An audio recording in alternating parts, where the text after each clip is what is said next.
All right. Hello, everybody. Welcome to Eating Peace right now. So, wow, so many continued communications and connections with people during this time of the pandemic who are very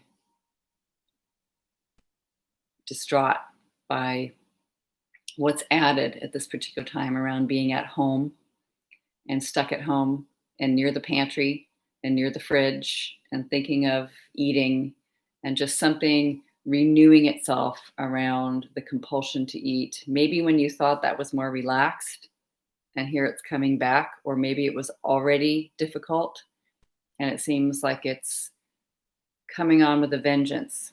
Well, it's simple to see that it's for so many, it's a very isolating, particular kind of compulsion, kind of compulsive process, like process addiction, as they say. Um, there's a lot of isolation in it. And that is for many, not all of them, but for many.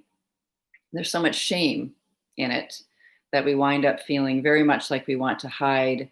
And it would be so embarrassing and so horrible. I'm just like, this is bad enough as it is. And then if anyone else saw what I was doing with food and eating, I would be mortified, like just cast out. So, one thing that people have been noticing is the sense of what I'm going to say here, being a victim of your own behavior. Now, the word victim has become something no one wants to be. Everyone would feel horrible. Oh, we might make a comment that sounds really critical and judgmental. That person is such a victim. She is such a victim. Oh, he is such a victim. And it's very disparaging, and it means you're uh, seeing things the wrong way. You're self-piteous. I don't know. It's got a real bad connotation to it. Very bad rap. So if we just sit and become more open-minded, just a little bit more open-minded to the experience of what being a victim is. When you look at the oldness of the word, as I understand, it's very old. It's Latin. I mean, it goes way back, and it's a sacrifice. A sacrifice by death, like even a religious sacrifice of some kind. But basically, when you're a victim, often something has happened where there's death,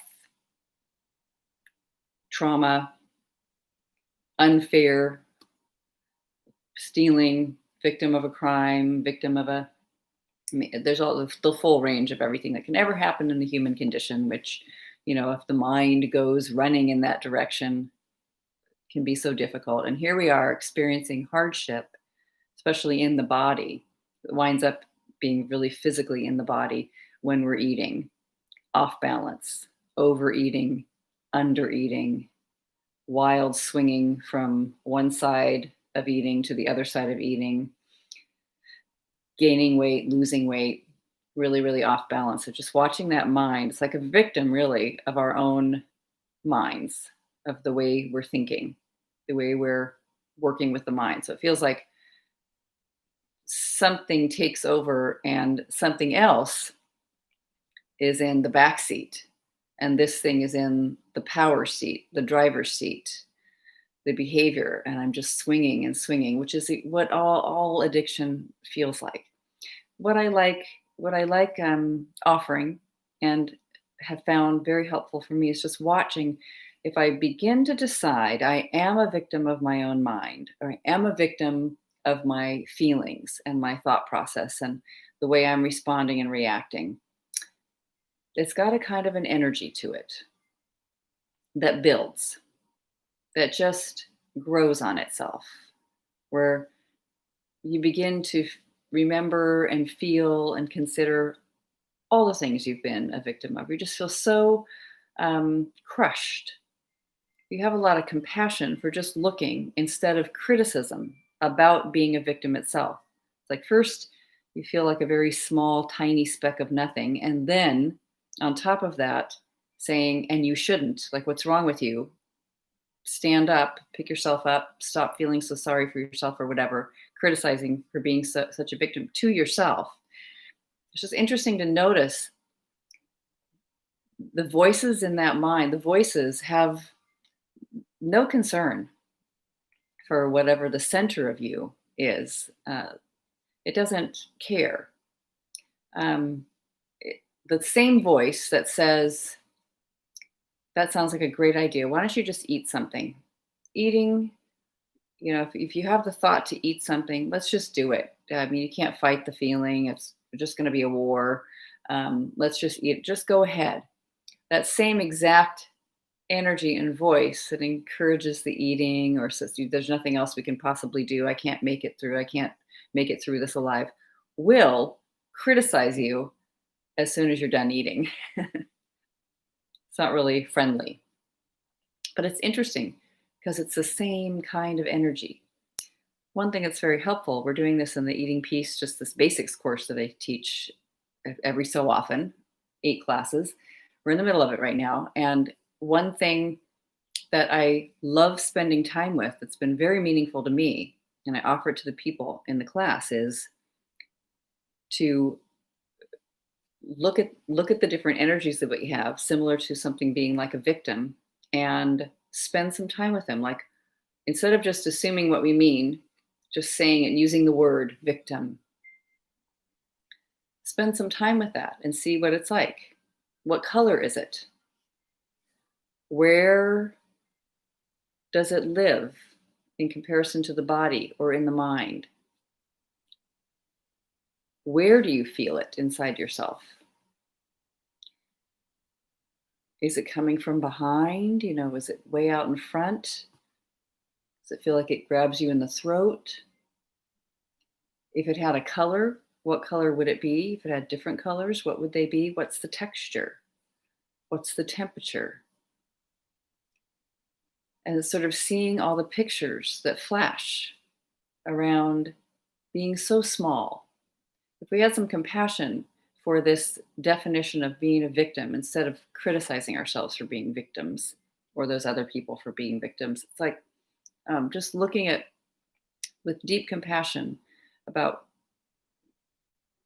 the nature of victimness, a sacrifice that's been made, a loss, a trauma, a difficulty, and just hold the spirit of that openness and see, wow, what could be, like, just watching what could be going on, because that's the feeling within, being hurt, crushed by this behavior, so sad. You feel the sadness, perhaps, that comes out.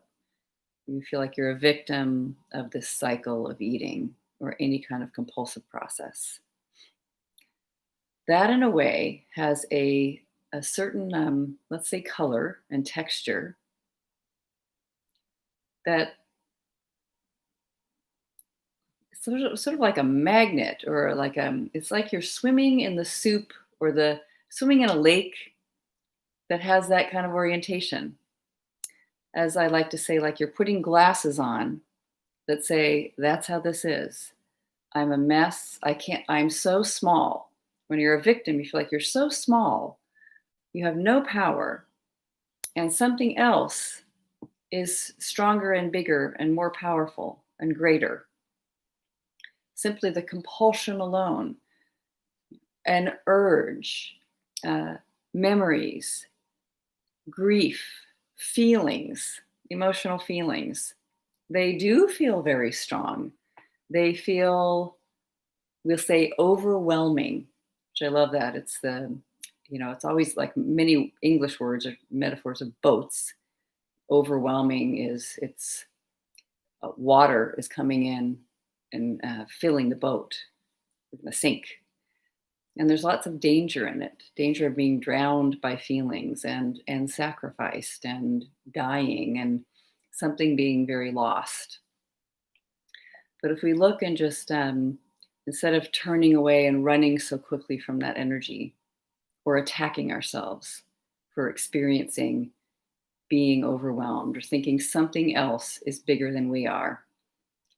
Even just having that sense of what if that's okay? Something else is bigger. This compulsion is so big, it's requiring me to see or look or attend, to watch, to bring some sense of openness, open-mindedness, perhaps a little more power, a little more intention and awareness, and that is not meaning I'm going to make up. Um, I'm going to go on lockdown. I'm going to put myself in a prison, because I'm a victim of my own behavior. It's kind of like Jekyll and Hyde or Beauty and the Beast. It's not Beauty and the Beast. I actually can't remember the whole story, even though I know it was really out in the past few years in the Disney world. Um, but it's like the stories, and I think this is in the Beauty of the Beast, where there's a beast that's chained up at night. Like during the day, they're fine, but as soon as it's nighttime, which isn't interesting because so many people have trouble with compulsive and addictive processes at night or eating at night. Not everyone, but that's there, sort of the empty space when you've perhaps achieved a lot during the day and filled out your list and done the right quote unquote thing. And now you're resting and your mind can't rest. So instead of seeing even all the times and all the stories and all the hardship and the long, endless battle of being a victim and trying to overpower this thing, that is another addition to the kind of victim story. The flavor, let's call it like the flavor, the feel, the texture, the color. We don't even have to say the word victim necessarily.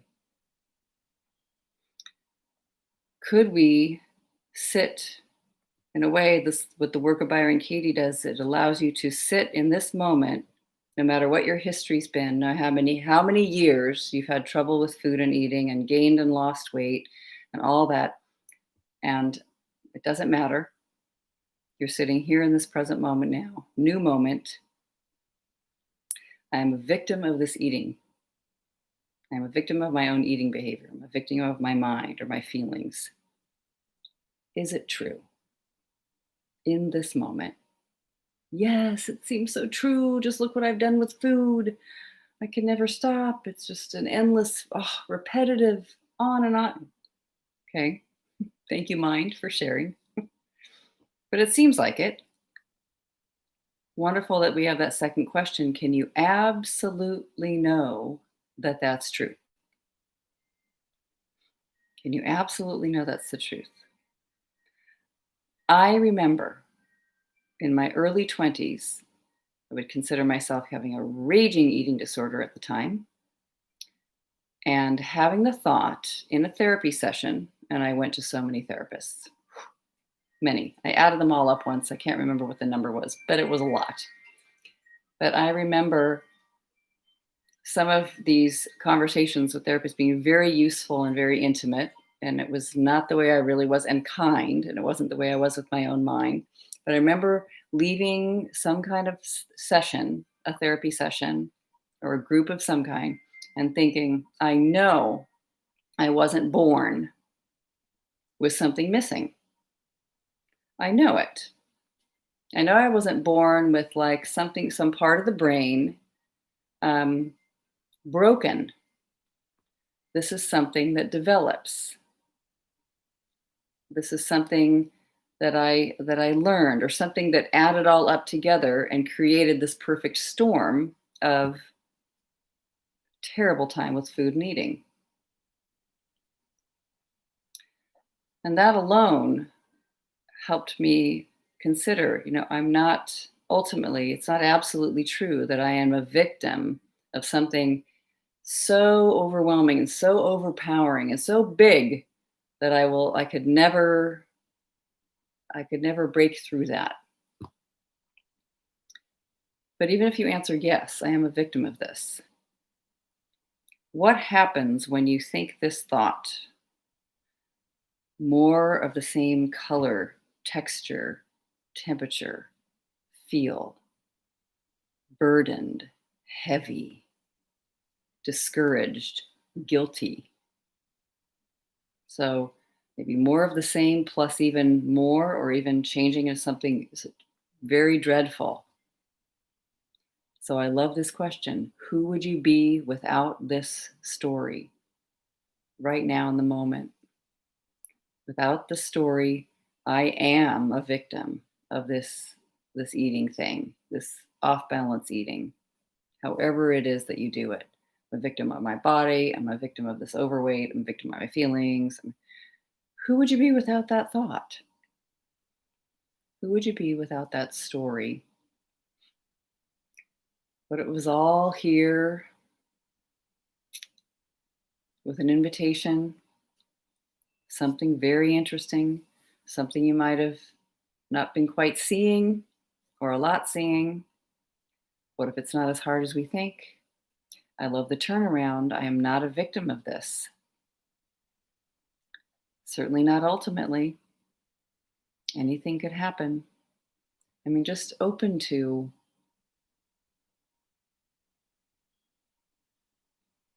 the sense of, what does it take? What's going on, instead of thinking that there's something wrong with you and attacking yourself. What if there's a different way, a softer way, more compassionate way, a more accepting way, a more connected way? I'm not a victim of this. It's a victim of me. That's an interesting turnaround. So this behavior is a victim of me. I mean, if victim means smaller and less powerful and a sacrifice, or something that needs to happen, who knows?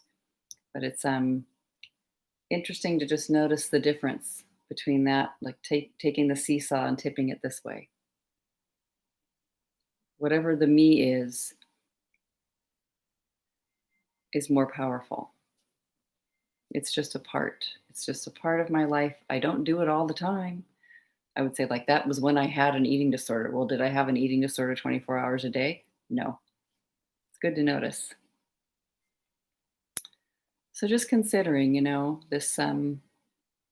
this word and the experience, whatever the opposite of being a victim would be for you. You'd find the right word. Powerful, just simply not a victim. Learning, open. There's something about letting it be here. If I'm not a victim of this, well, maybe I'm in communication with this. I'm learning from this. Could be just as true. So I know we hear it all, and it sounds sort of trite to some who are suffering, but could this extra, like whatever's happening here that slows us down a bit, keeps us home a little more, has things centered in a smaller periphery in a way, actually be offering something that brings us to even more awareness, or helps us notice, or reach out to connect, or something. Could it might not seem like it when it feels like there's so much suffering, but could it be that it could be an invitation? So write down your thoughts, ask the 4 questions, turn them around. What color does powerful, empowered, clear, stronger than that other thing? What color, texture, temperature, flavor is that like? Instead of the one that's like victim. It's just pulling yourself out of seeing with those particular glasses and swimming in that lake. This is here for some interesting reason. And it doesn't mean I have to keep being in the suffering of it. Stop. Maybe stopping will happen at any time. I have to eat, turned around. I don't have to eat. I have to question my thinking. All right. Lots of love, everybody. Take good care. Spend 5 minutes in silence. See what happens.